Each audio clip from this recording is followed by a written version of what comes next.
Hey, it's Gina with WTI. There's nothing that I hate more than having my morning cup of tea get cold on me before I can finish it. If that's something that you struggle with too, then you've got to check out this 14-ounce self-heating smart mug from STOKE VOLTAICS. This mug is really versatile, and I love that it has multiple options for use. You can use an app, or like me, you can use the buttons on the side of the mug to control the temperature. I prefer doing that, and I love to see the temperature gauge show me what temperature my liquid is already at and what temperature I can increase it to.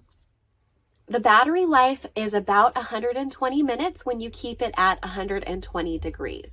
It also conveniently comes with a glass straw if you're someone who likes to sip your coffee or tea, and the straw fits directly into the lid, so that helps to contain the heat as well. This jewel mug would make a really nice gift for someone, or you can just keep it and use it yourself like I've been doing. It's been great for me because I do sip my tea over a lengthy amount of time, and this helps to keep it warm. And that's my point of view.